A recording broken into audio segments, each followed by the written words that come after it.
and live terminal count. Tous du DDO, attention pour les décomptes finales. 10, 9, 8, 7.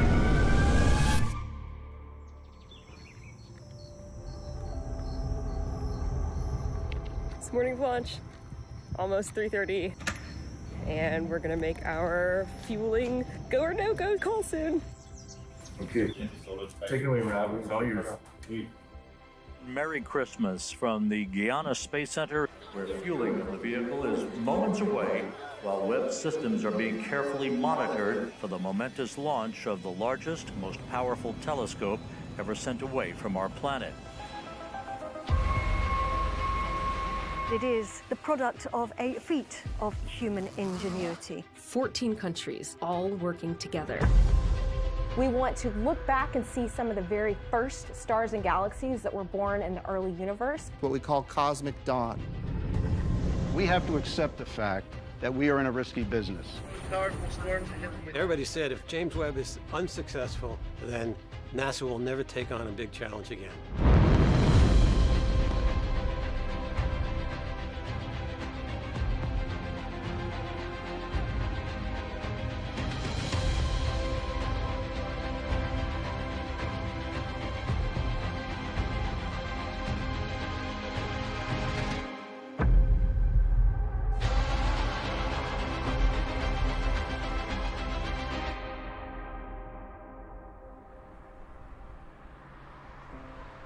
There's a little pond down here. Yes, there still is. Used to come fishing here occasionally. Well, I would like to tell you the entire story of the universe and a bit about how we learned about it and my personal part of this process and where we're going from here. And the title slide here says, from the Big Bang and on, etc., to the discovery of alien life. And so we haven't exactly found it yet, but I think it's possible in the next few decades. And so I want to outline at the very end how we are hoping to find out about that. So there are many, many mysteries. I got interested in math and science when I was a little kid. Here is a picture of the place where I grew up. My dad was a scientist, but he studied dairy cows. I heard from him that people are made out of cells with chromosomes. I can remember I was about 6 years old and I'd heard about infinity.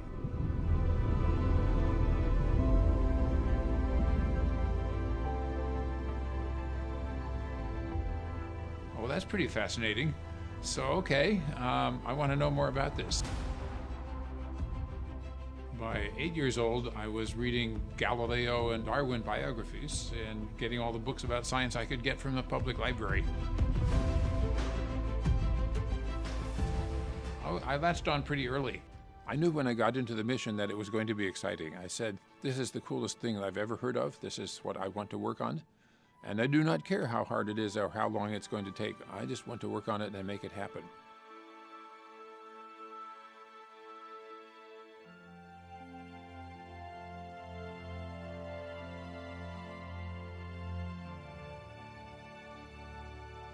I love the feeling of awe, but then sharing that excitement with someone is then the next best feeling in the world. It's super close, but it's not. Oh, these two?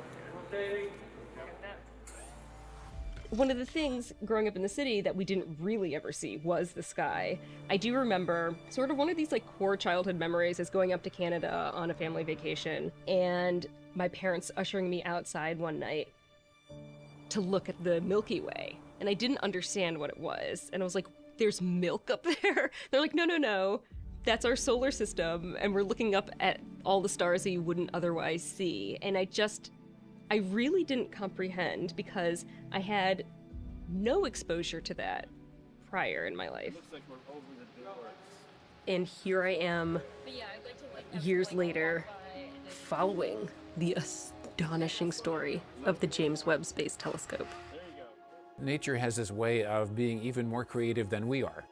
So we have always been surprised by what we see in the sky. This is a really tremendous adventure that we've been on. The first Hubble Deep Field actually came out when I was in high school. I already knew I wanted to be an astronomer, but I remember being just captivated by these images that were coming back from Hubble.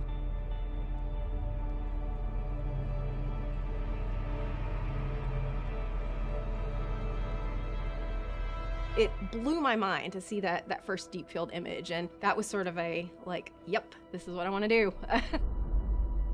The earliest conception of Webb derived from the fact that Hubble took a deep field and didn't see newly formed galaxies after the birth of the universe.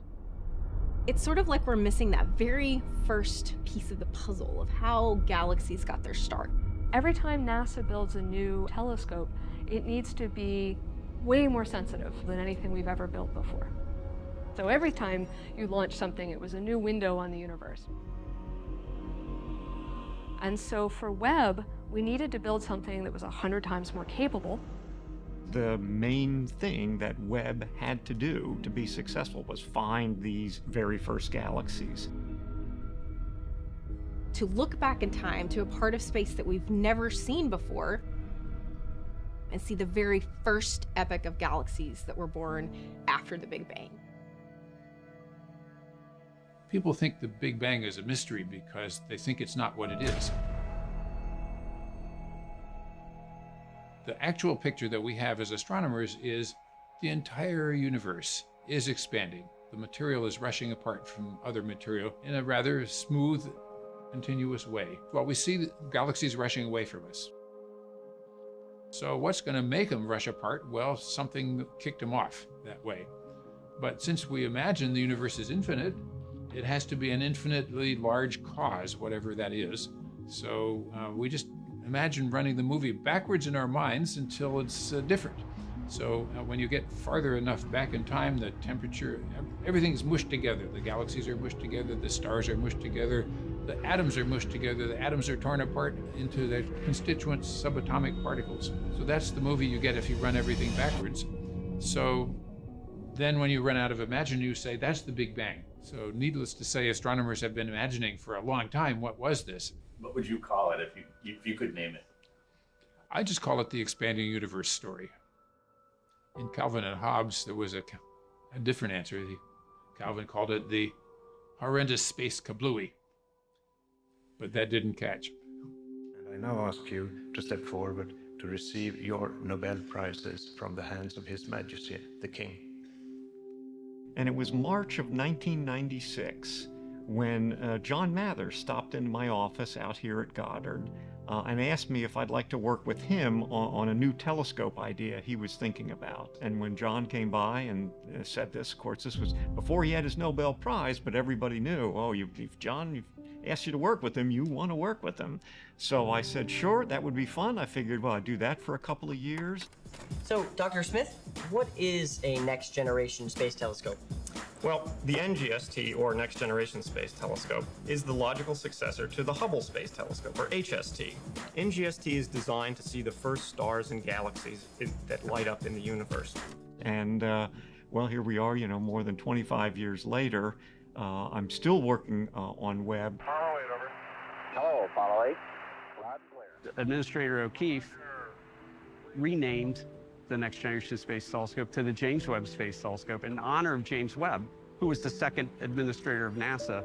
So why name it after this guy? Well, James Webb was largely responsible for the success of the Apollo program. So you're going to have both science and technology appreciating your leadership in this field. I think this can be an asset, this program. I think in time, it's like a lot of things. It's sort of mid-journey, and therefore, what the hell are we making this trip for? That's right. But at the end of the thing, they may be glad we made it. Houston, Columbia on the high gate, over. Roger, the EVA is progressing beautifully.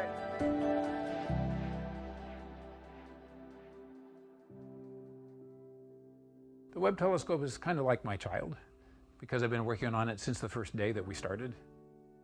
So when I started on Webb, my youngest son had just been born. Well, he's got a master's degree, works at Johns Hopkins, and he's going to be 28. I had hair. I didn't need hearing aids or glasses. And yeah, it's a long time, but in hindsight, it's also a short time. We had this singular purpose for 25 years to make the James Webb Space Telescope a reality. And, people did think we were nuts at first because the technical challenges were so daunting and the number of things we had to advance or literally invent were numerous. I remember we had a draftsman who was able to draw what we said on a whiteboard, and we said we needed a big telescope with a big baffle, a big umbrella to protect it from the heat of the sun. So he drew this on the whiteboard, and we all said, yeah, that looks pretty good. We need something like that. And it's going to have to fold up. And we started talking about how to fold it up. And that was just the beginning, and we knew we were onto something. In the early parts of the mission, we talk to the scientists, and we find out what's the scientific objectives of this mission. What do you want it to do, right?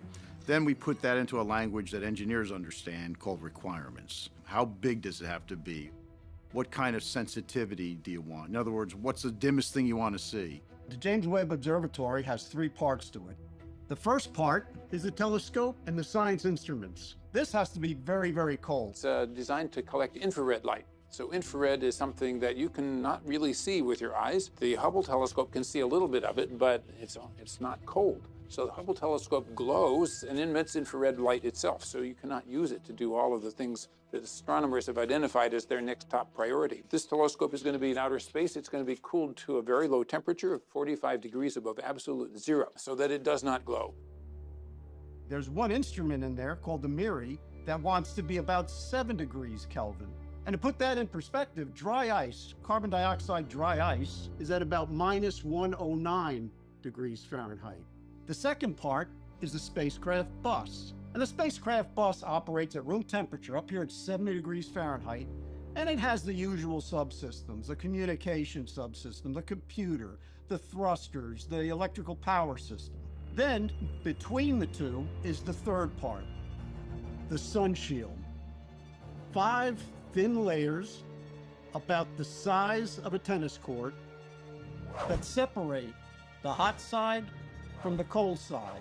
5 little layers that keep this thing in the shadows. And this umbrella, as I might call it, is no ordinary umbrella. On the hot side, 200,000 watts of solar radiation strikes it, and it can only allow 0.02 watts to get through. This umbrella is setting up an almost 600 degree Fahrenheit difference. And if it were suntan lotion, it would have an SPF of 10 million. And it's going to have to fold up, and we started talking about how to fold it up. And it's got to be bigger than the Hubble telescope, and it's got to get way out there, and we can't get it there without a pretty big rocket. So what's the biggest one you can get? Well, it's not all that big. We're going to have to make a telescope that's much bigger than the Hubble and simultaneously much lighter. We ended up at half the mass and 7 times the collecting area.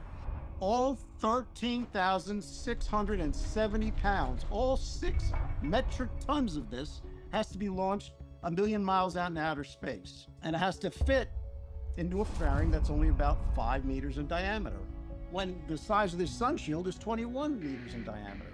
So to do that, we have to fold it up like origami so that it fits into here.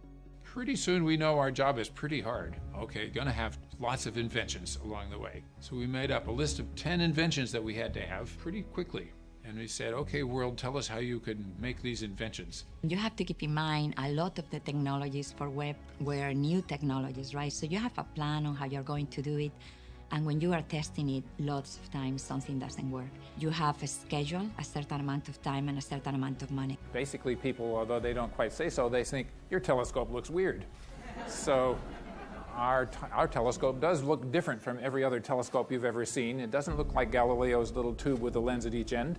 Way different from anything that we've ever built for anywhere before. We're building a perfectly great telescope on the ground. We're aligning on the ground. We're testing on the ground. It's going to work perfectly, right? It's going to be great. Then what do? We bust it up. We fold it up. We put it into a launch vehicle. Then once we get it on orbit and it deploys, now we got to realign it on orbit remotely. 50 of the most complex deployments ever attempted robotically.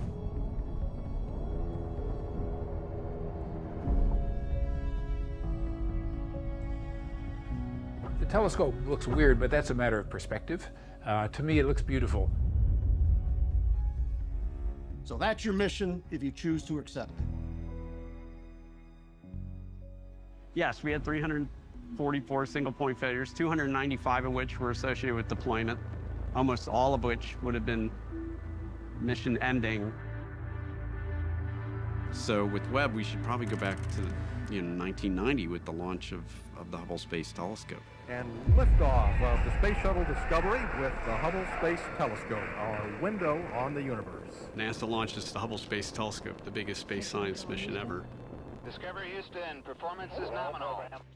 And shortly thereafter, it's discovered that its vision is blurry. The conclusion we've come to from that is that there's a significant spherical aberration appears to be present in the optics. I was devastated because I'd worked my entire career on Hubble at that point. Congress had hearings. Hubble's the butt of late-night TV jokes. And it becomes a major embarrassment and major black eye for the agency. Although the surface of the mirror was perfectly smooth, the smoothest mirror ever made by humans on Earth, the trouble is it was too flat at the edges, about a millionth of an inch, which is less than the diameter of a human hair. But that was enough to cause the tremendously blurry images that we saw. My neighbors, who all used to be very, happy and congratulating me on working at Hubble, they'd come up to me when I'm pushing my son around in the stroller and say, "Boy, it must be tough working on a national disaster."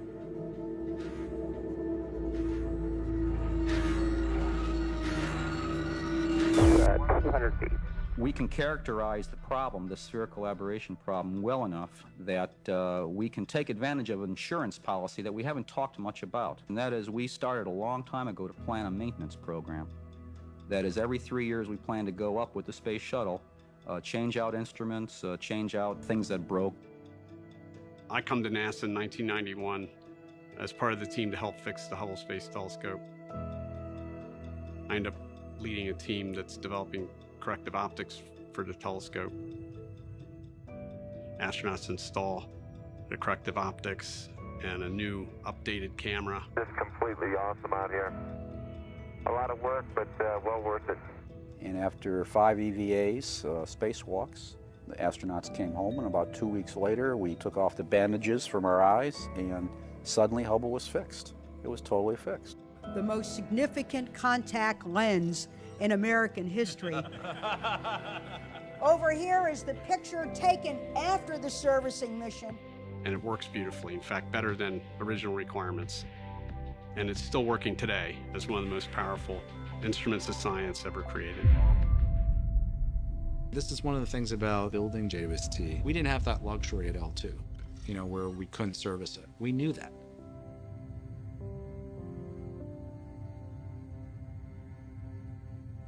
The L2 point is chosen for the Webb telescope because it's the first place where you can go, where the Earth and the Sun are always in the same direction, and so you can put up your one-sided umbrella and protect your telescope, which you want to do either to keep the telescope cold, like the Webb. If you send it another few feet farther out, it'll eventually escape and go away from Earth.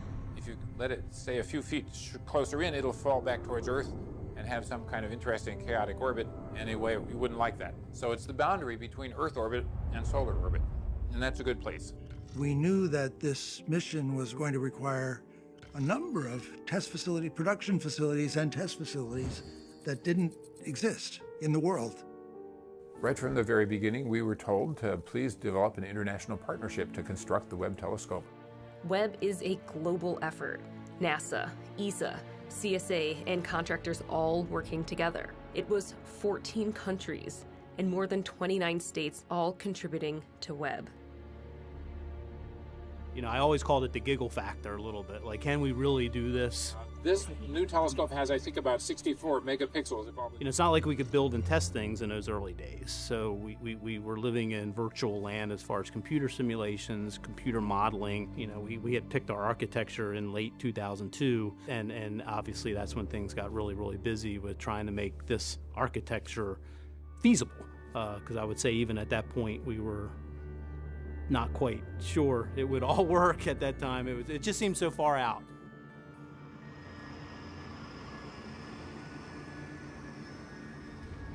Let's keep making progress on the telescope, because the more we get done, the better the chance that this thing will keep going as a program.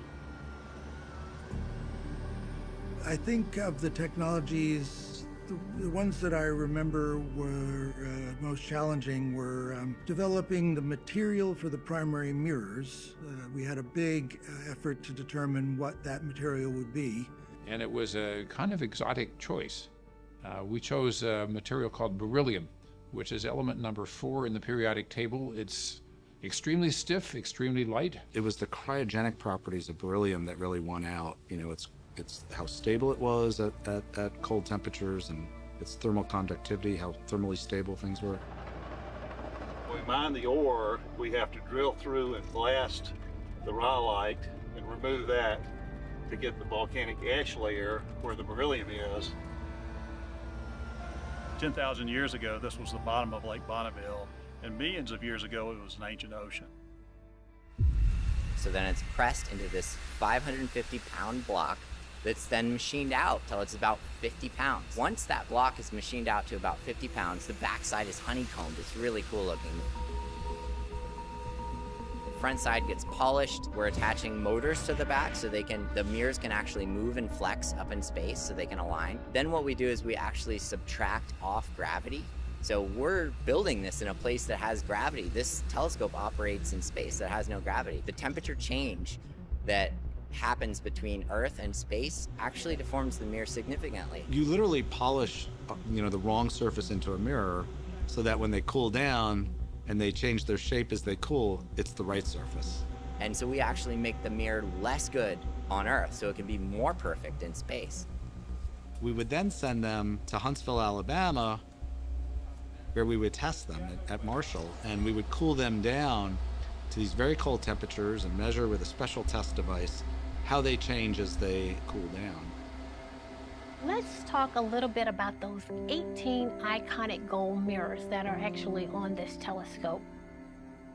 Amber, can you tell us about the science behind those mirrors? So the reason the mirrors are gold in the first place is because gold is a good reflector of infrared light. So we've already talked about how Webb will view the universe in the infrared part of the spectrum. And that means it will see light that's just a little bit more red than visible light, than what your eyes can see. And so it turns out that gold reflects that type of light really well. So that's sort of the science behind why the mirror is gold. So these are things that people don't realize it takes to get a telescope like the Webb telescope built. But every week that went by, we started getting questions of like, why is this taking so long? And is this going to go on for, and there was a lot of pressure. Okay, the Committee on Science, Space, and Technology come to order. The James Webb Space Telescope has been identified by the astrophysics community as its top priority. There were voices out there. There was talk of, oh, let's cancel this thing. There was always a concern of mine personally from long before. We could end up like the superconducting super collider, right? Don't want Webb to end up like that. A really large science project ended up being too much and too long, and people lost the stomach to see it through. Thank you for the question. Congress got really worried about our Webb telescope and said, isn't that kind of crazy not to be able to service it? And the answer is, yeah, that's the only choice we had. The James Webb Space Telescope is another case study of NASA's mismanagement. I know this is how can we justify I hope that we don't lose sight of why the United States is undertaking this complex mission in the first place. If James Webb is fully funded, NASA will be on track to launch the largest and most powerful space observatory ever built. The average person would be like, I couldn't, bear the pressure and anxiety and stuff. And what's the secret? How do you handle the pressure of something like this is an amazing question. I will say the bonds that we built through failure and then through success, of course, it was a family. We argued. The position is the mom, mission operations manager, and it was, the job is kind of sometimes like being the mom for everybody. So everybody in here, I almost, you get to the point where you're almost personally putting them into the positions, and you're kind of helping them grow into what's going to happen. You're trying to prepare them, because I would tell people that it was a very stressful job as we got closer. And you had to kind of work with people to help them deal with the stress and stuff like that. So it was, you tend to be a mom, be a good friend. And we all knew the risks. You know, we all knew this wasn't a sure thing. None of us left. That's what I'm proud of. First and foremost, we were ourselves, and we brought our strengths and we brought our colorful parts of ourselves. The way we survived, ultimately though, if I could attribute to one thing is, the more the naysayers came at us, the more we as a team bound together. If the naysayers thought they were gonna cancel this program by what they did, they only made us stronger. In the early times, up until now practically, the budget was not what the project actually required. The budget was what people could get for us. And so it didn't change until Senator Mikulski wrote a letter and said, "We're tired of hearing from you guys. When are you going to tell us the real number?" She didn't say it in those words exactly, but please stop embarrassing us. So what's the real number? 2, 1. Senator? Good morning, Goddard. How are we today? I am so happy to be here with you in the new year. What led to us persisting were people like Senator Mikulski, who was a huge advocate for Webb and for NASA Goddard and for science in general. The science community was largely solidly behind Webb because they knew the potential this thing had and how important it was. When we go into space, we don't go to conquer, we go to discover new things about the universe. We finish assembling it and ship it off to NASA.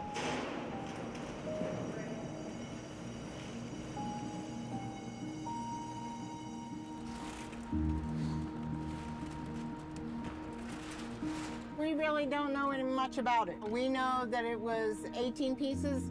We have pictures of what it was like. Get back.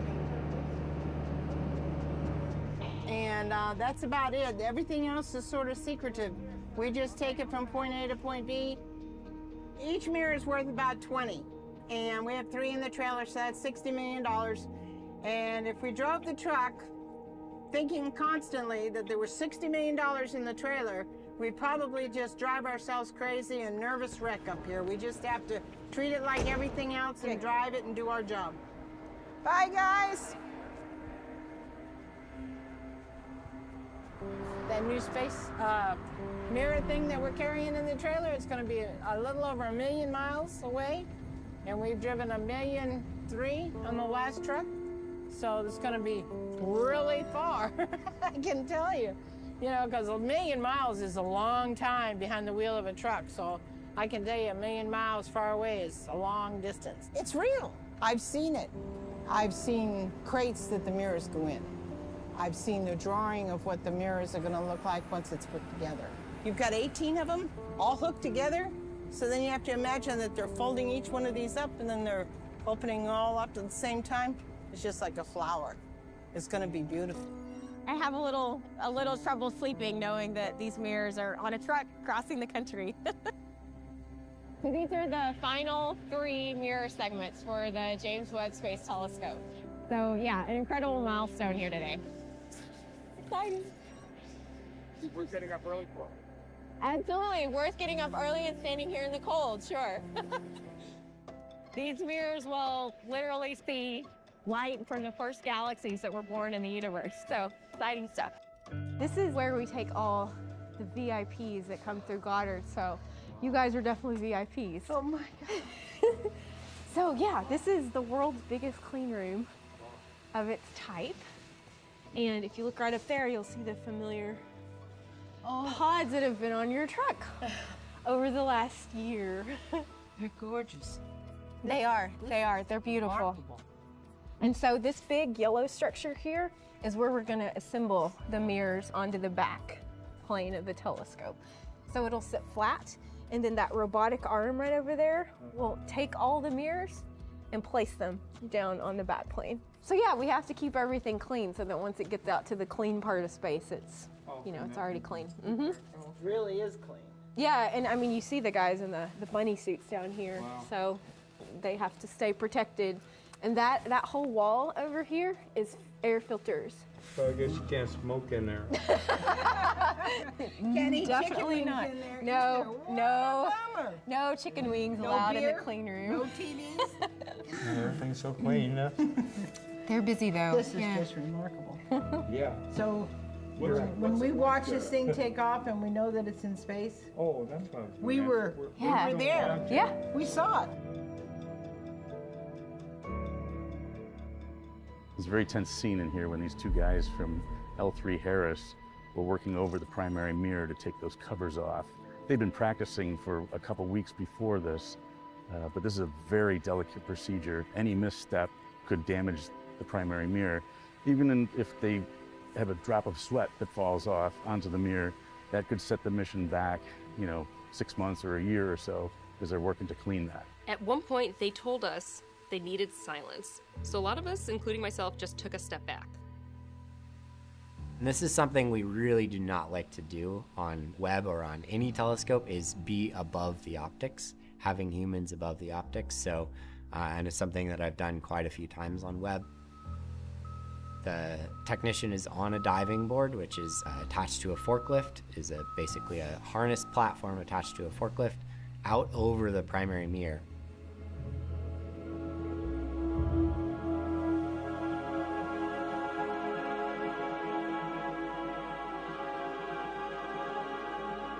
And then physically removing a hard cover from each mirror segment.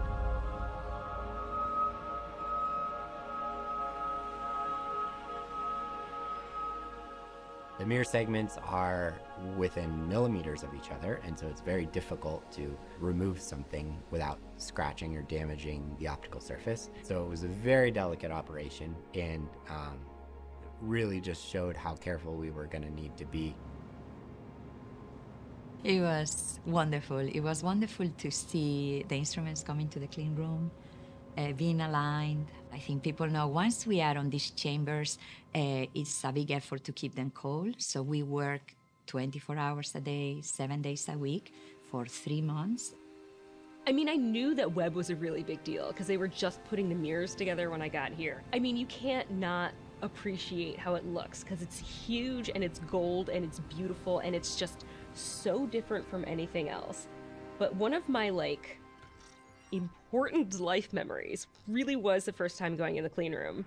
And there's something really special about putting on a bunny suit, especially for going in for work. I never lost my appreciation of putting on a bunny suit, opening those doors, and seeing a space telescope in a room. Generally for the job, we are documenting what the engineers and the technicians are doing. And it's not typical for producers to come in overnight to shoot sort of glamour shots of something. So we got permission from the project to come in and give Webb a really special treatment with these shots. We got a lighting crew, cleaned a lot of gear into the clean room, and these really became some of the iconic shots of the telescope. I do think we got more embedded into a team than a lot of other media groups have. But yeah, you totally feel a part of the team when you are dressed like the rest of the team. And then you get to know your team from this lens. There's some people that I only ever encountered in the clean room and was shocked to see what they actually looked like outside of the clean room. So Paul, go ahead and take us on a tour of the facility. And I might note, this is the same facility that for many years was used to develop the servicing hardware for the Hubble Space Telescope. So it's moving on to its next generation. Paul, it's all yours. So there are 4 instruments and the science instrument module itself. Webb has 4 state-of-the-art science instruments and a guider.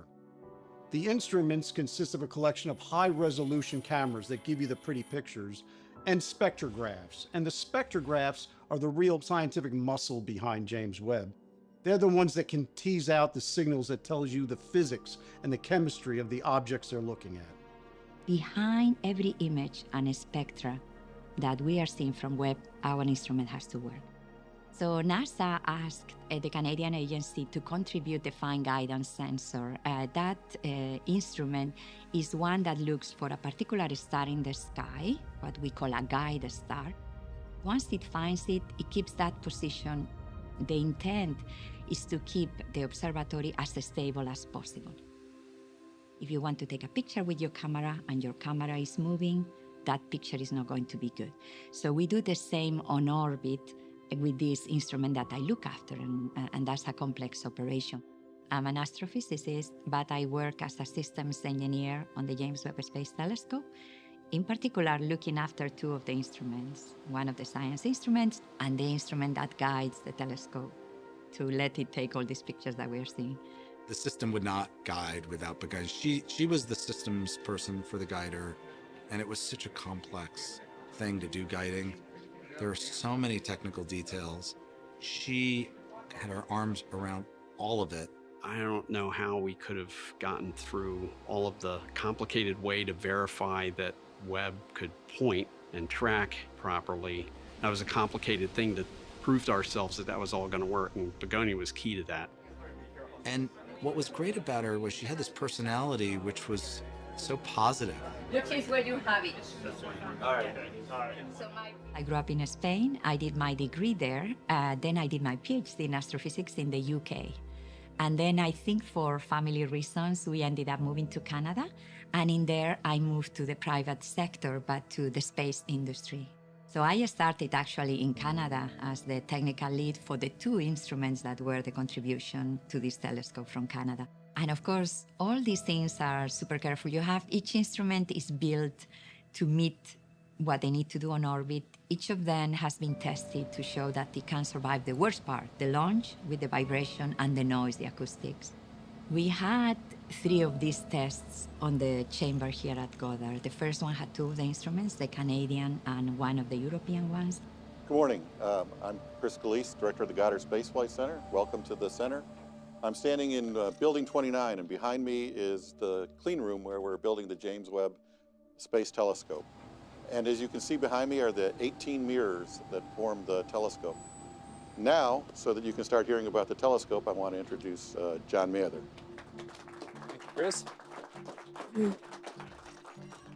Well, welcome to our science party here today. I think it's a wonderful day to celebrate, and I want to tell you a little bit about what we're doing it for. Today, we're celebrating the fact that our telescope is finished, and we're about to prove that it works. So that's a pretty important milestone for today. When you're launching in a rocket, it's what we call random vibe. It's just random shaking, right? We did what we called a sine vibe test, which is essentially vibrate the thing at a given frequency. Where we literally will shake the full telescope to simulate the effects of launch. And then change the frequency slowly and watch how your system behaves. It's a much more stressing test, but that means that you have the possibility of over-testing certain parts. Certain parts resonate at certain frequencies. And when they start resonating and you go 3, 4, 5, 6, 7 vibrations, you start building up energy.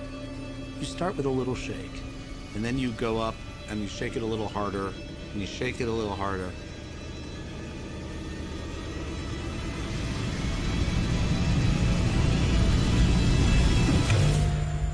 There was a loud popping sound, and the sensors measured something that was exceeding the levels that we said, if this happens, automatically shut down. So we had an automatic shutdown. And I still very much remember because it happened on a Saturday, and I was actually home during that particular test. And I get a call, there's going to be a telecom. We just had an automatic shutdown, and there was a loud popping sound. And the popping sound gets your attention because you're not supposed to have a popping sound when you test flight hardware. And I literally drove into Goddard. You know, I'm like listening to the telecom and driving. And we started discussing whether that popping sound could be potentially, you know, something broke. The telescope was actually covered in this like plastic material, and it's purged with dry gas, but you can see through the plastic material. So I literally climbed under the telescope with the phone in my ear, and I'm looking at it, and I said, you know, I don't see anything visibly broken, like nothing came off. And it was really difficult to figure out, but it turned out, we started running a separate test of some of the launch restraint mechanisms and the systems that keep it latched up. And we found out what the problem was, which was at a certain level, these things started to chatter. And that chatter sounded like the popping sound that we heard. We call that gapping. We convinced ourselves that we were going to be okay for launch. There is so much at stake. I mean, I love the drama of it all, but you have to understand that people's careers are made from something like this. And Webb was a mission that was going to be spectacular, whether that was good or bad, if it failed or was successful. It was going to always make history. Everybody's pushing to accomplish something that's been outlined as an idea. The inspiration of trying to discover something, to build something that's never been built before, to discover something that's never been known before. It keeps us going, and we are pleased and privileged in our position here at NASA to be able to carry out this on behalf of the country and the world. This center of curvature testing was in the main Goddard clean room, the largest clean room at Goddard, and it's a fantastic facility, but even that is at the limit of what we needed for Webb. The telescope's optical segment, the part with the mirrors and the science instruments, was built at NASA Goddard in Greenbelt, Maryland, then packed and flown to the Johnson Space Center in Houston, Texas.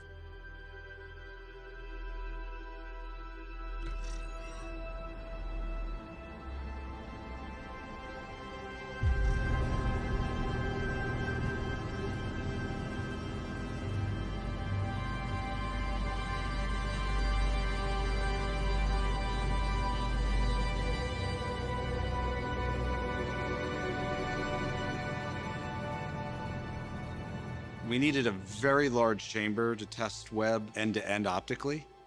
So we wound up using JSC Chamber A, which is the same vacuum chamber that was used to test the Apollo landers. And it's been a long way, but we're here. Chamber A was designed to test the Apollo Service and Command Module, so it had a rotating floor and a top and side solar simulators. So they would simulate the orbit of the traveling to the moon, where the passive thermal control system for the Apollo would rotate, kind of do what they call a barbecue roll, and practice its heating and cooling. And we did that with actual astronauts. It was before my time, so when I say we did that, I'm talking NASA, not me personally. Didn't really get used very much. I believe there was a worry that, that it might be mothballed or demoed, and they wanted to preserve it, and they made it a National Historic Landmark. So Chamber A, with its 40-foot diameter door, is a pop culture icon. It's been in music videos like Aerosmith. It's been in Armageddon and Transformers 3. Still working on the preps for Webb when we were trying to clean up the high bay for the movie Transformers 3. And they had to get permission from Webb to film that, so that as not to interfere with the schedule of the telescope. The Webb was it was the most complicated thing that they had done since Apollo. The goal of the test of the telescope in Chamber A really was to make sure everything was functioning properly at the very cold temperatures, and all the optical systems worked properly at cold temperatures. It was the one time we could test the entire telescope at the very cold temperatures. The test was nominally a 3-month test where we would cool the telescope down. It took almost a month to cool the telescope to this minus 400 degree Fahrenheit temperature. And then a little over a month, we'd stay at these very cold temperatures. And it was the first time we were going to test the full primary mirror as a mirror, because we'd only tested individual mirrors at that point. So we had to see that the shapes of all of them matched. It was the first time we were going to test the telescope, sort of end to end. Most of the cooling that we do actually is done with a very large liquid nitrogen canister inside of the vacuum chamber.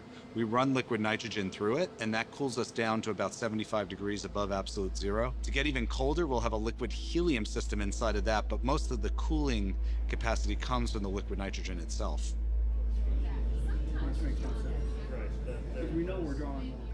The sequence of the test was it takes about 30 days to cool everything down. We had about 30 days planned for testing, and then about 30 days to warm everything up. So when you are planning for one of these tests in a chamber, you always do the contingency procedures. If this goes wrong, what will I do? And I still remember our first meeting for Houston, where we go through all the things we can do if the chamber loses power, if this instrument doesn't work, whatever. And then they say, well, we also have to plan for a hurricane. And I remember being there saying, what? Are you kidding me?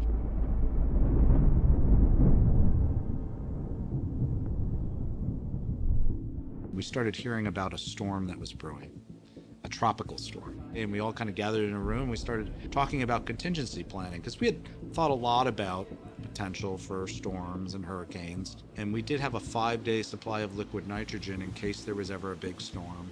You know, we got ready. The storm got upgraded and upgraded and upgraded to Category 3 and Category 4. So we were monitoring, and I remember finishing my shift, and the hurricane, it seemed that it was going to come. And we were like, well, what shall we do? And they said, we'll know, so don't worry, go home. I remember going for dinner with some colleagues. We went to the restaurant for dinner. And when we left, the water, you know, we were paddling on water. The water on the street was as high as the sidewalk. So that night, the hurricane hit.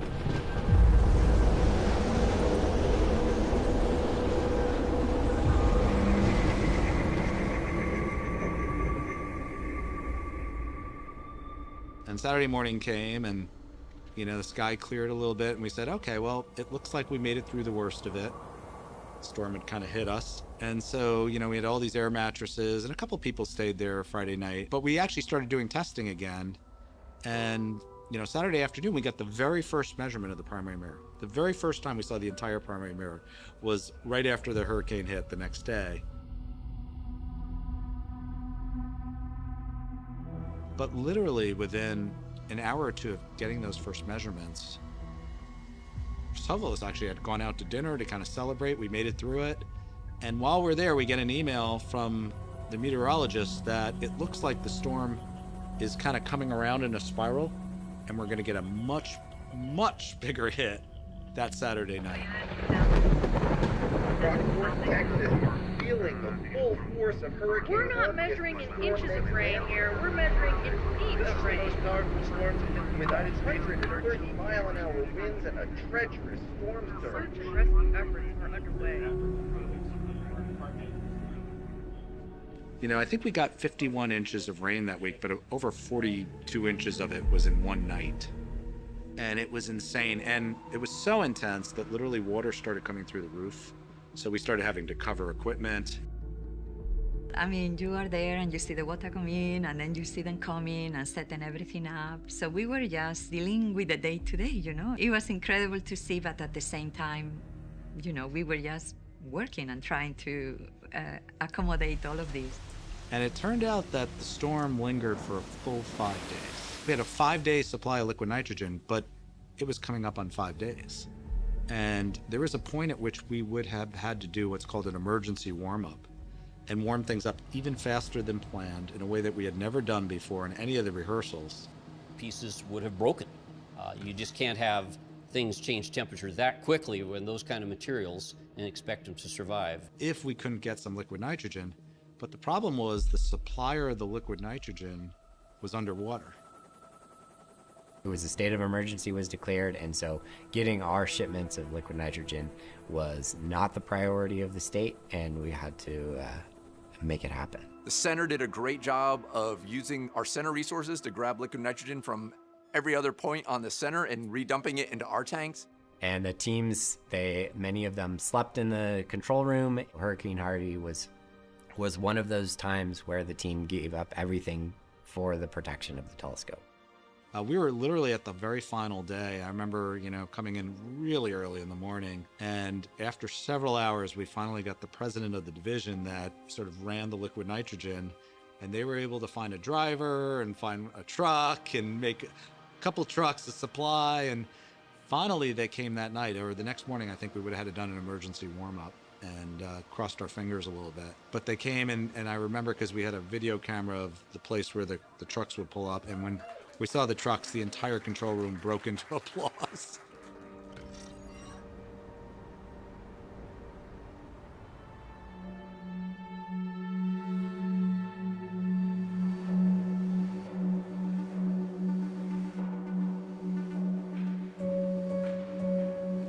I was one of the first people in the chamber after when we opened it up. It was actually on my birthday. And it was one of the most powerful experiences of my time working on Webb. The chamber is amazing with the door shut. It's all black. It's designed to be not reflective for light, and so we went in with flashlights to do this inspection, and it's similar to spelunking. It's like going into a cave that has a space telescope in it. It is absolutely the coolest thing. We need to climb up on scaffolding to get to see the primary mirror. And so we went into the chamber and climbed up on the scaffolding to take a look, and it was brilliant to see the gold mirrors against the black background in this chamber. Well, when I got past the beauty of seeing the gold mirrors again, they were absolutely filthy. So this was... Why was that? That was because of the fallout from the chamber. So during cryogenic testing, all of the particulate and everything that had collected inside the chamber for the last 50 years fell onto the exposed cup-up gold primary mirror segments. And so they were in pretty bad shape after the cryo testing. A decision was made to clean the mirrors. And you look at multi-million-dollar beryllium, gold-coated beryllium mirrors. You're not using squeegee and some Windex. So we rotated it so the gold primary mirror was cupped down. The big fear is that, especially on a coated optic, that through cleaning it, we're going to damage the coating or scratch the mirror or put some other substance on the mirror from what we're using to clean. Larkin and his group from Ball went in a prone position with a very special kind of brush and IPA where they cleaned all of the primary and the secondary mirror with tiny little brush strokes. Maybe each stroke was a half an inch to an inch. And so it was incredibly detailed work that took a while. I was within inches of the telescope for 10 days, and being under that gold-coated primary mirror there is something incredible to put the energy into cleaning that mirror and knowing that it's going to be receiving photons from stars and it's going to be helping to reveal the universe, and I get to spend time getting it prepared for that, cleaning it and putting it in the best configuration and the best condition it can be for what it's going to do in the future.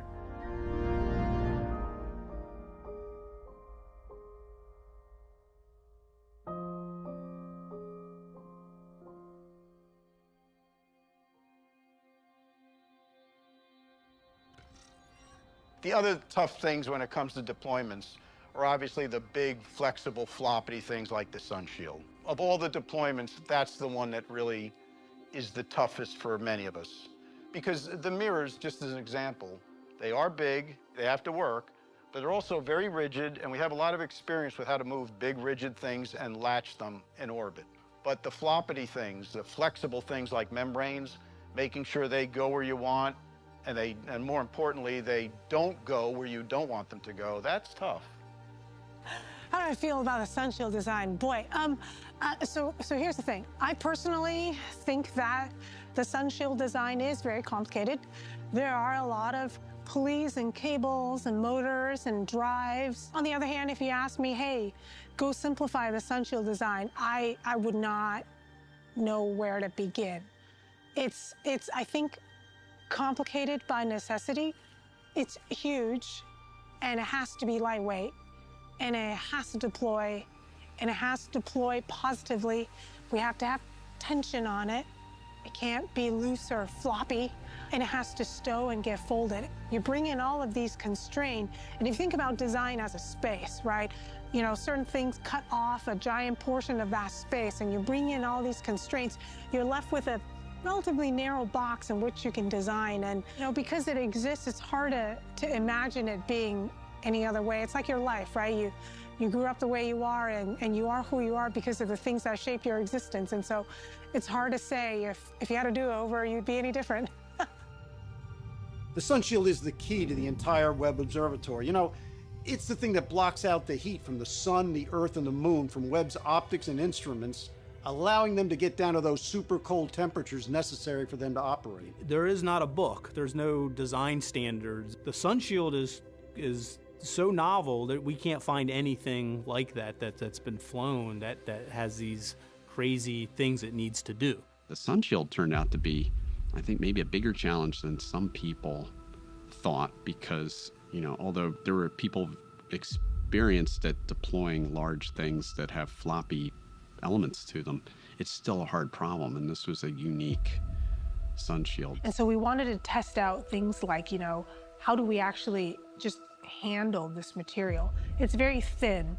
There's 5 layers, and the thinnest layer is 1 mil, which is 1/1000th of an inch. So, much thinner than your hair. We wanted to make sure we could just handle it without ripping it. If you ever try to fold origami, you know that paper can really only be folded a few times. It makes creases, there's lines. The big thing with the sun shield early on was, how do we support it during launch?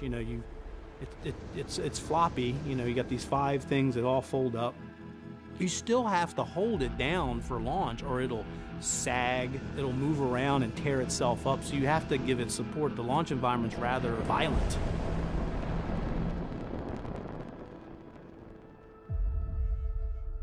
To hold the membrane down to the structure, you have to hold it down with some release devices, and there's 107 of them. You can't even imagine the number of holes that had to be precisely located in these membranes. And then when you all fold it all up, all these holes have to line up. Oh, by the way, when it's deployed, these holes can't be such that sunshine can get through them lined up. So it's an incredibly complex problem geometrically. Webb is massive. It is about 3 stories high and about the size of a tennis court. Just try to imagine Roger Federer and Rafa running back and forth on their halves of our telescope.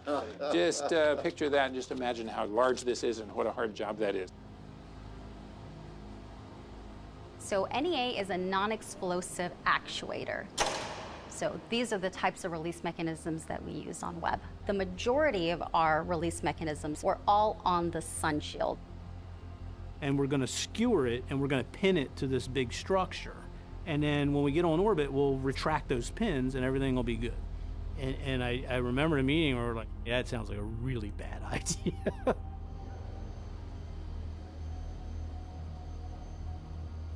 And I was actually out there doing my rotation one time when the head of integration test for Northrop was going to take me in the clean room to do an inspection. We're walking into the clean room. He says, I have to warn you, there might be a little bit of a hubbub in there. And I said, why is that? And he said, well, they found some screws and washers on the ground after this last test. Every single one of those fasteners, 1,000 of them, when the screw goes through the end of the nut, it leaves a sharp edge. That sharp edge could catch a cable or scratch a 1/1000th of an inch thick membrane and punch a hole in it that could lead to an end of a mission. As you really dug into the issue, it was a bit of a subtle interface thing. And one of the reasons you test things is to uncover these issues. But when you're a really large sun shield with a lot of screws and nuts and washers, one small thing can multiply, and then it gets multiplied. We were like in a goldfish tank. The entire planet would read about it, be in newspapers, and you just knew that one was gonna be that kind of issue from the beginning. And I think that created a lot of stress for all of us. That was a very big hit. It took about 11-month hit on our schedule. Our architecture, especially in those deployments, had 344 single point failures, right? If you're going to have 344 single point failures and they're all dependent on the last reset, on the last installation, you have to have an environment of absolute openness and honesty. And the fear that comes from that politics and that kind of stuff is your chief enemy to that. I mean, it's crushing, right? The team is now sunk. It's out there in the news. We're getting less, and we now know we're not going to make our launch date again. Mr. Bridenstine, welcome back. Thank you. You know, how much has changed since 1996? Oh my when this was first put out there at $500 million. Can you even talk about how much cosmology has changed? It's a wonderful question, and when you think of the universe at large, NASA is learning new things every single day. How the universe is expanding, and not just expanding, but expanding at an ever-increasing rate. It's actually accelerating, and what is causing that? And can James Webb help us understand that, you know, at the edge of the universe, there are galaxies, in essence, disappearing because they're accelerating faster than the speed of light. Wow. So those galaxies, the light from them, if they're faster than the speed of light, that light can't get back to Earth, which means there's a whole lot of things we don't understand about the physics, astrophysics, that this particular spacecraft is going to help us learn. Going back to the very beginning of Cosmic Dawn, we're going to learn, how did the very first galaxies form? What did that first light look like? I really want to thank you for the comprehensiveness of that answer, because the world and science itself is changing in ways that impact a project that we have completely different expectations for in 2018. There's a whole host of capabilities that we can't even predict yet until it's on orbit, and we're doing everything we can to get there. Mr. Chairman, I just wish we had a head of NASA that was excited about this project. Yeah. Well, when you asked your first question, I could see that answer going on for a couple of hours, but I thought it was a good answer. Outside of family and many other things, it's hard to imagine a prouder day in my life watching him, and got grilled and got challenged and gave honest answers and sat there and went through that and knew he had to take it, and in the end said, but we're going to get this right. And for the first time, we are on the home stretch.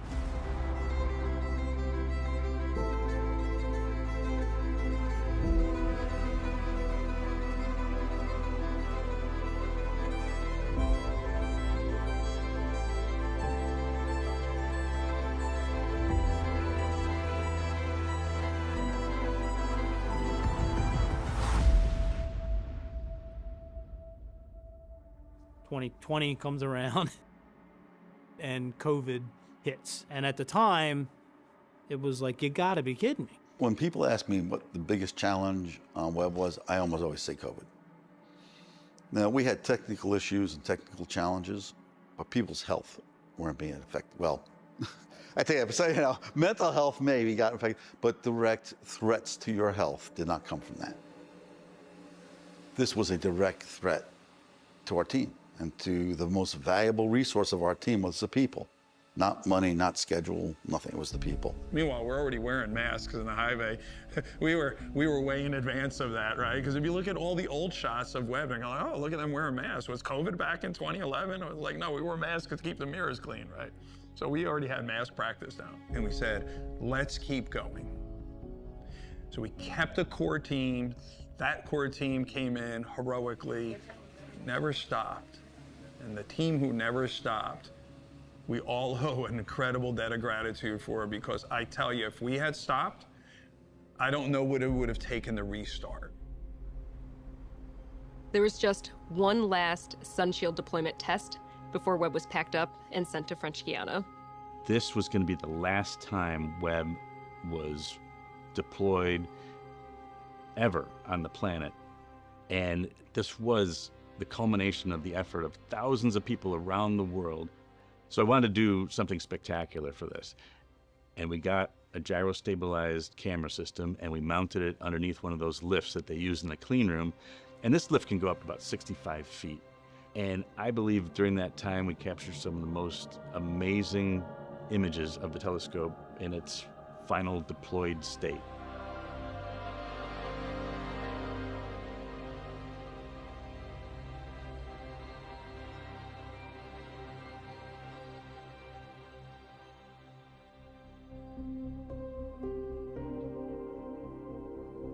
The last step as we were going through our deployments was removing that lens cap right before the sunshield was folded up.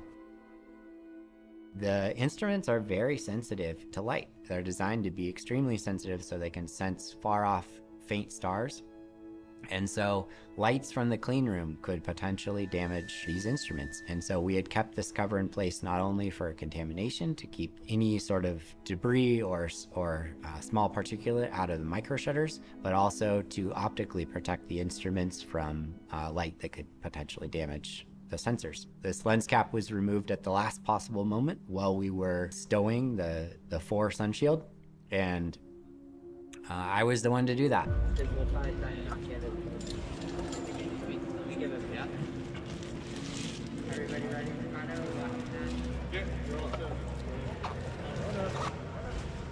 I'm a very even keel person and am able to perform these tasks in a really focused and relaxed way without letting my emotion be a part of it. And this one got me. This one was different. It was the last time that I would be in front of the mirrors in that way. It was the last time that I would see inside the aft optics assembly, see the tertiary mirror and the fine steering mirror and the instruments. And so removing this cover, it was actually a pretty emotional moment for me.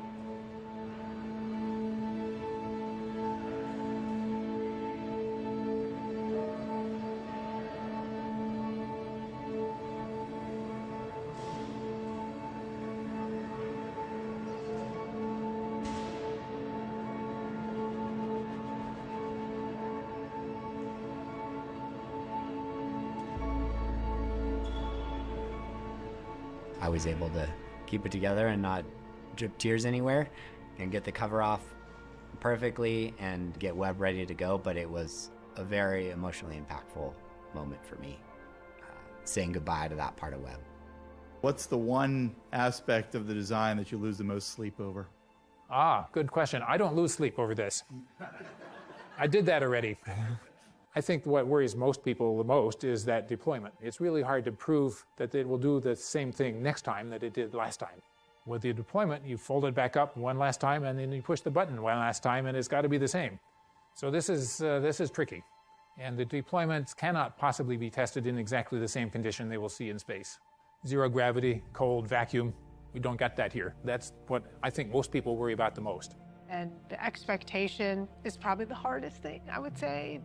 The weight of knowing that this has to go right the first time and the only time, and there was really no room for error. Carrying that around for however long we've all been on the program was a thing. My boss, Jim, used to say that we're like deep sea fish under sort of constant pressure, and that once Webb was launched, we wouldn't really know what to do with ourselves because all the pressure would be off. Webb is by far the largest piece of flight hardware that we've moved. The transporter is the largest transporter that I know of in history to come out of Goddard Space Flight Center. And essentially what STARS is a mobile clean room, moving JWST from one location to the other while it's still inside of a clean room environment. And so it was goodbye for the entire team that had been a part of the observatory and spacecraft and integration and everything for 20 years at that point. There was nothing easy about Webb at all. I don't care what aspect of the mission you looked at. So moving around that huge behemoth of a telescope became extraordinarily challenging. The 405 is just something that is a big part of the heart of LA and that whole community, and so it was really neat that we got to send it right through the heart of LA and off to the sea in that way and be a part of that.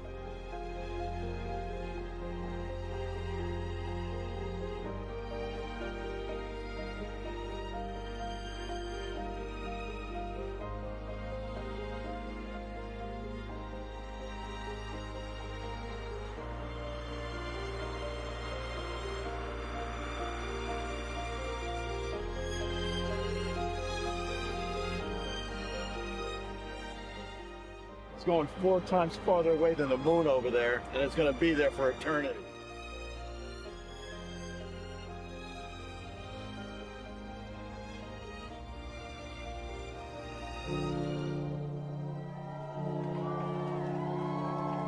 Goodbye! Godspeed, Gallipoli!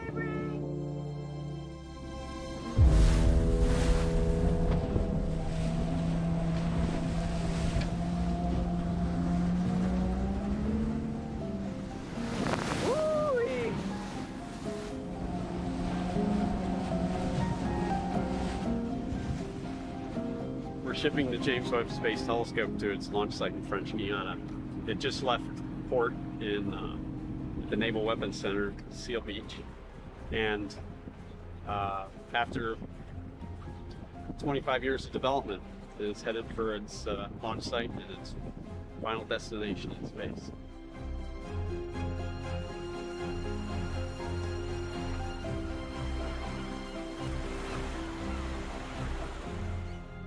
One of the interesting parts about when we departed is security. How did we make sure that we didn't encounter any sort of pirates or causing any disruption to our shipment? In the maritime industry, you can track ships everywhere they go. As we were departing from Seal Beach, there were posts on the internet because there is a vibrant community of people that are very interested in what's happening with JWST. And so on Reddit, actually, there was one particular person that was really good at tracking the ship, and he was giving a great log to the general public of where the ship was going. I was actually able to reach out to him, explain to him, you know, it would be great of him to maybe just add a little bit of vagueness to where the ship was actually going, the direction, just a little bit less detail. And surprisingly, he was great about it. You know, he went about posting and saying that, got a little bit more generic with the locations.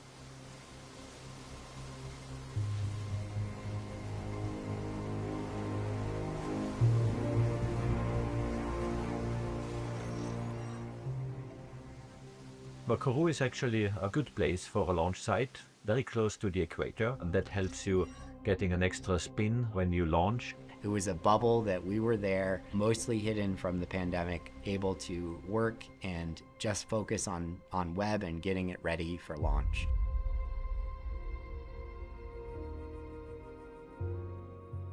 The weather's pretty volatile. I mean, you're in a tropical environment, even in December.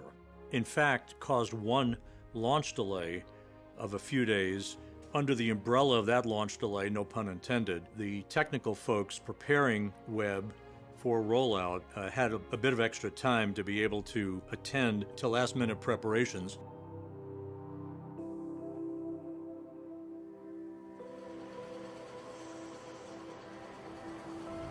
It was pouring. I got soaked more than I had any other time in Kourou. Standing out there with the team, watching it rolling out to the launch, and it is an absolute party in the rain.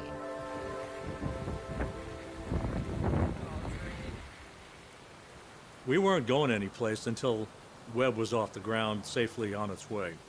So it's not like we had a plane to catch or a train to catch, right? We were a captive audience. A really neat thing happened because of the way that launch had been delayed, and it ended up being on Christmas Day. So when the clock hit 12, you know, it was a privilege of mine to wish everybody a happy holiday and to thank them and then mention to them that their families were, you know, history had put them in that place at that time for a reason, you know. And I didn't go into it, but it was like, you know, I kept thinking about the Apollo 8 launch, you know, Christmas Eve, you know, reading about from the Book of Genesis. You know, it's famous, right? It's now approaching lunar sunrise, and for all the people back on Earth, the crew of Apollo 8 has a message that we would like to send to you. In the beginning, God created the heaven and the earth, and the earth was without form and void, and darkness was upon the face of the deep.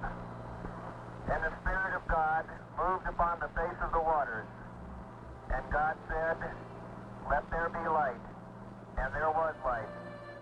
They're reading about, you know, the first light, and here we are launching this incredible machine that's intended to pick up that first light.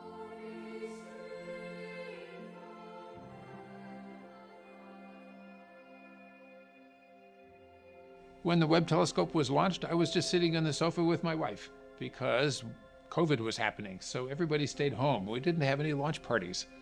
Okay, well, that's how it goes. People thought, well, surely you must be on the edge of your chair because you've been working on this forever and it could go wrong. That's not how I felt. I felt, of course it's going to work. We've done everything we should do. I haven't yet thought a lot about what is the proper Zen mode to get into for launch day. By that point, the die is already cast, right? Either we built it correctly and it's going to work, or we're going to find surprises on orbit, but it's time to go find out. It's all looking very good here at the spaceport for a Christmas Day launch. Operations running smoothly, the countdown ticking over nicely. All the systems are green and we are go for launch. We're looking at launch pad number 3, the James Webb Space Telescope, inside the very top of the rocket in first class with its seatbelt on. I'm in the Mission Control Center here at the spaceport, the nerve center of operations. We're about 10 kilometers from that pad, and behind me you can see it's a laser focus here in the control center with the mission control centers all on console there as we get closer to launch. Come to go to black. Take away what I would tell you. Merry Christmas from the Guyana Space Center in Kourou, French Guiana. You know, they do Ariane 5 launches frequently out of French Guiana, but there was something different about this one. There was something in the air that said, this has a different aura, this has a different importance, this one had a different flavor to it, and you knew you were in the middle of something big.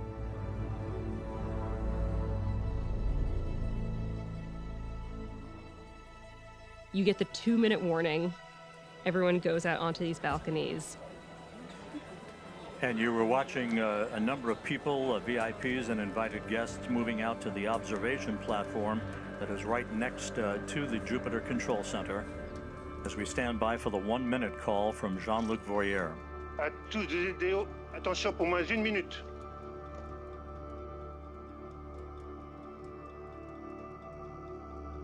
Top, à 0 moins 1 minute. Thumbs up from Jean-Luc Voyer. All systems are go. We're inside a minute now. T-minus 50 seconds and counting. And you wait.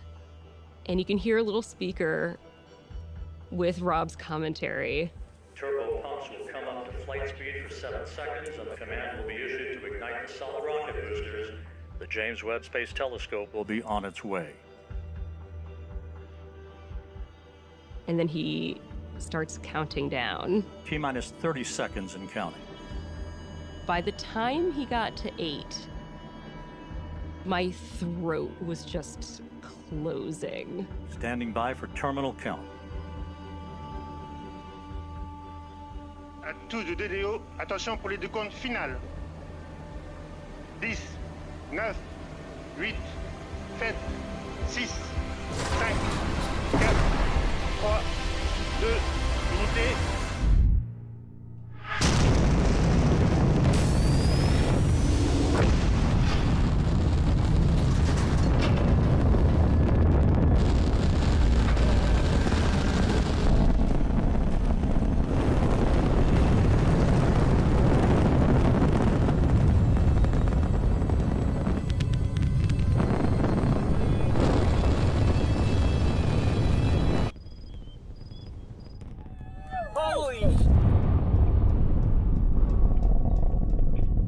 Because we were a few miles out, you see it go, and it's going up and up and up and up. You don't hear it for at least 45 seconds to a minute. You know, all of my hopes and dreams and wishes and frankly, a piece of me launched at that time. And you see it go, and it's such a strange thing to only hear it, and it just rumbles. At liftoff. Décollage.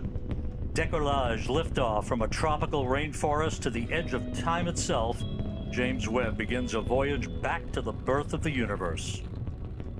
And it's a really specific, odd rumble that a rocket has leaving the atmosphere that also keeps it special in your memory because it's something that is very different than sounds that you hear anytime else. Just over a minute from now, Springs will gently push Webb away from the upper stage of the Ariane 5. There's this loop running in your brain where you're like, did that just really happen? You know, did we just really take off after multiple decades at this? Did we just really leave the Earth? Séparation Webb Space Telescope. Go Webb!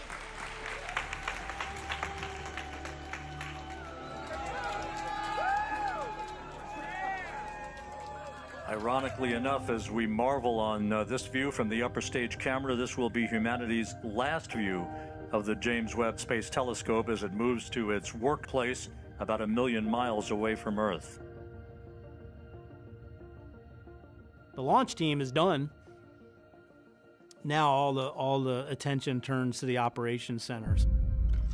For those of you who are just joining us, we are looking at live coverage of the deployment of the secondary mirror for the James Webb Space Telescope. You're looking at an animation that includes real-time telemetry, real-time data from the spacecraft as to the configuration that it's in. We used to make jokes. It was like, hey, Merry Christmas, look what we got. We got a telescope. Oh, some assembly required. Yeah, it was some assembly. We start getting our deployment started, and Webb was performing beautifully. You're seeing an animation, but this isn't just any random animation. This is actually based on real data. That script looks good. You're go to execute. Roger, executed. Command will fire OTE LRM Group 5. OC, you're go to fire. Copy, go to fire. It's not just pushing buttons. There's a lot of real-time information that comes in, and you've got to be able to deal with it. You've got to assimilate it, figure out what to do, and make an action. I'm getting more and more excited. My heart is starting to beat faster and faster. For me, there's a tremendous amount of joy. I mean, I have this smile like on my face from ear to ear right now. Again, we had rehearsed everything and practiced it a zillion times, but now you're up there and you only got one chance to get it right. Without this mirror in its right position, we do not get light into the telescope. Motor move has completed successfully, and Deplead has confirmed we are go to proceed with the latch to safe. Roger, executing.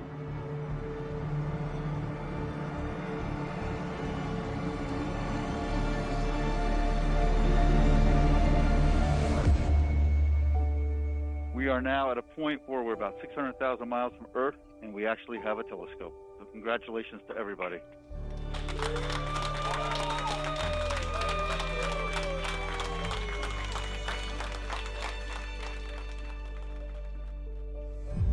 Well, I'm thrilled to see that it finally works, because when we started off, we got a lot of people laughing at us that was impossibly difficult. And now it's done.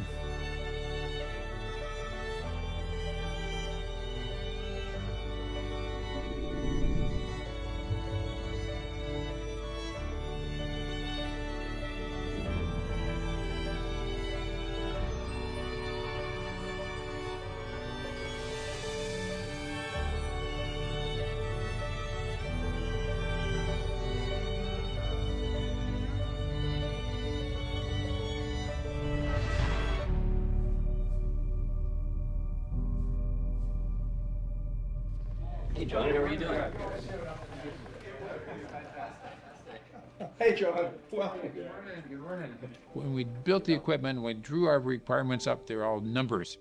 Nobody tells you what that means in terms of the beauty of the universe. Years and years ago, people asked me, John, are the pictures going to be beautiful? And I said yes, but I didn't know what they'd be like. So it was an act of faith, but it was a good act of faith. Whatever's out there, we're going to see it. And we haven't cranked this sucker up to 11, but we're going to. When things got cold enough, the cameras worked. Saw those first images. It was like, yeah, this is pretty cool. We're really, standing on the backs of thousands of people over many, many different disciplines to make this happen.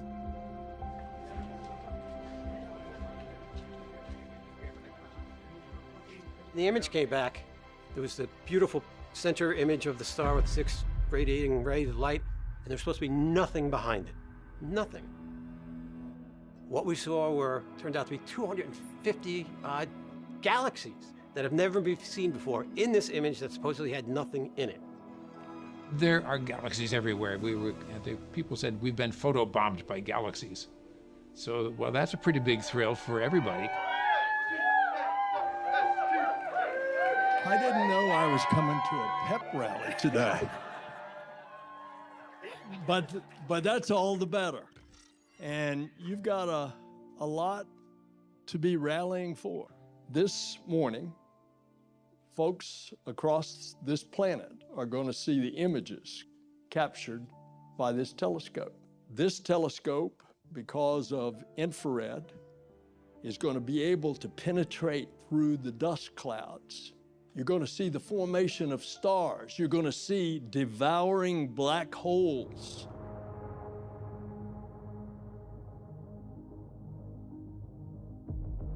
we go. Let's do it. Okay, we've got the whole world watching. Are you ready to put the first image up? Oh, let's do it. Let's do it. We are ready to see Webb's first image of a star dying, a planetary nebula called the Southern Ring.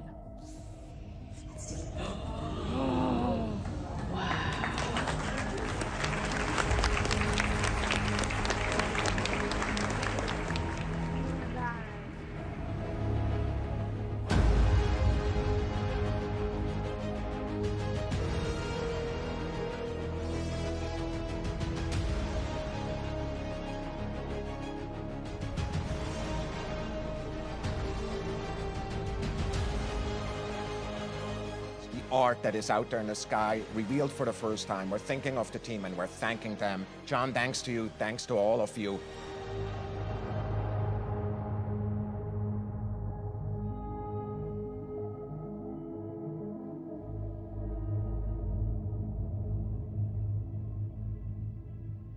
I think people brought some champagne, so that's higher priority. You're going to see things that this species has never seen.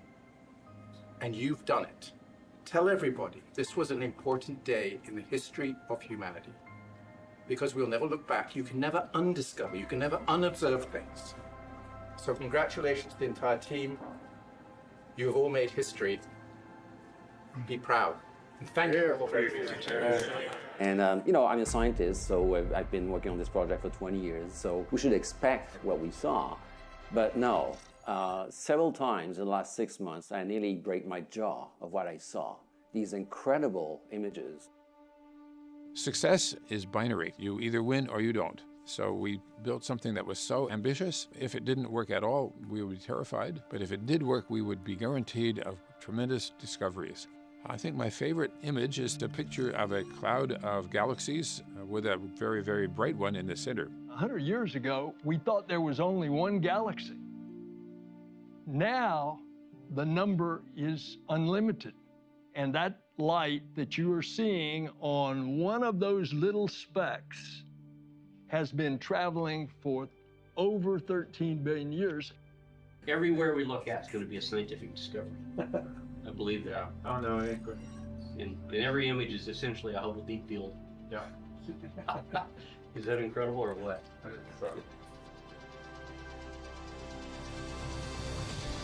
This stunning vista of the cosmic cliffs of the Carina Nebula reveals new details about this vast stellar nursery. Today, for the first time, we're seeing brand new stars that were previously completely hidden from our view. I present to you Maisie's Galaxy, which is named after my daughter, as we both discovered it on her 9th birthday, and she had been asking me for months to name a galaxy after her. I would like to leave you with one of my favorite images. It's called Stephan's Quintet, and it's wondrous.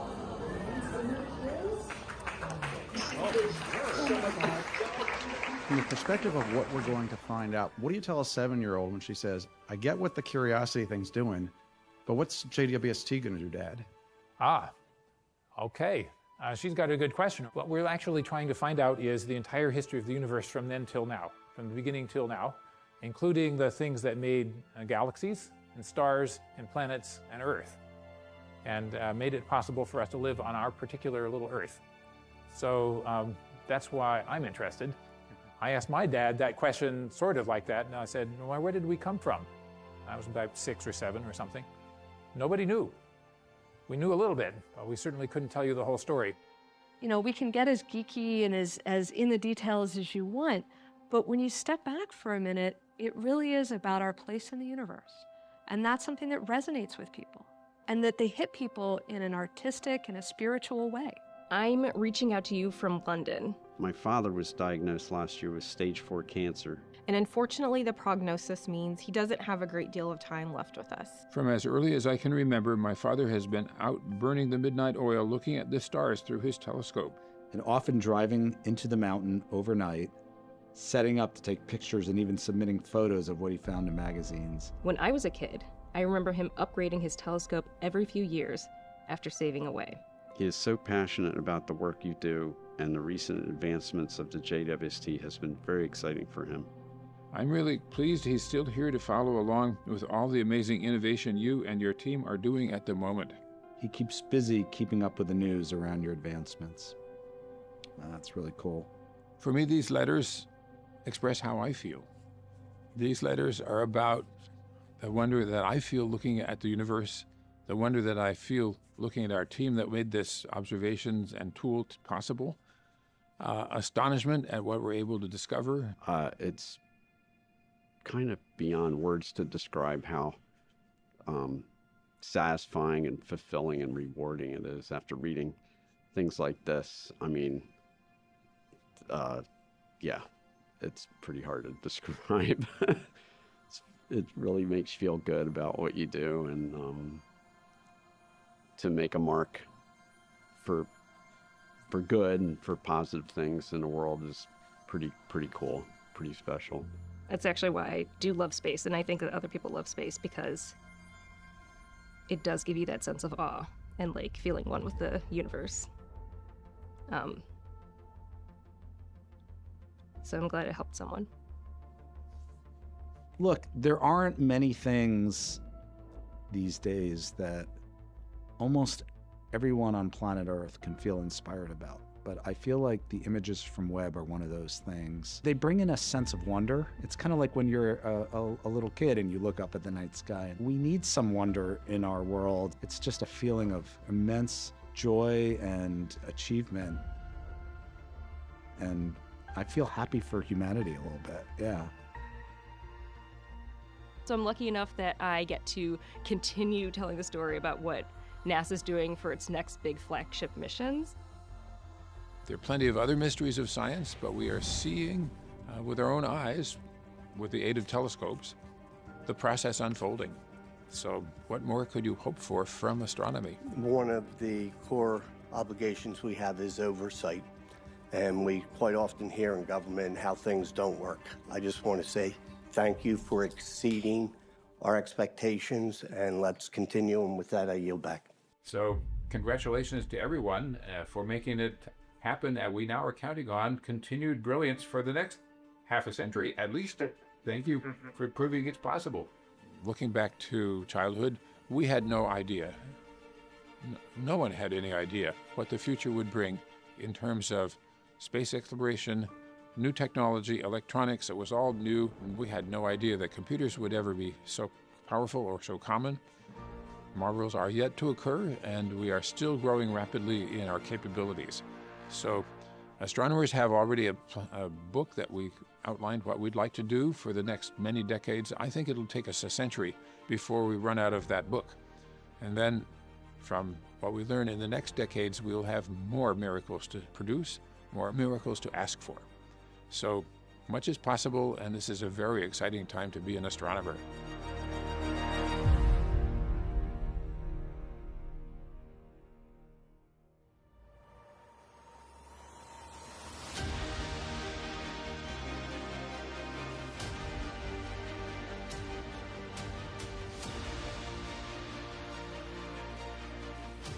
I get to see things that are way beyond Earth because of where I work.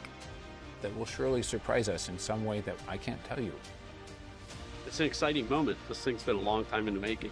And once we get it out there, we got to robotically put it back together. That's never been done before. Pride in humanity that when we want to, we can do that. We're building this telescope really to answer fundamental questions that we have. It's detecting the building blocks of life on exoplanets. That then gets sent into the telescope. All these galaxies in the background photobomb the pictures, right? I feel like we're discovering new parts of the universe. It's going to raw inspire us as people, or it's going to solve a problem we didn't know how to solve because we're going to learn something that we didn't know until this big eyeball in the sky opened up and saw it. I don't know who else gets to say that. The James Webb Space Telescope is the most ambitious and complex space science mission humanity has ever undertaken. No one's ever done anything like this before. The science will be worth the wait. Roger roll, Discovery.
researchers were astonished to see the dust clouds annihilated when the massive stars exploded.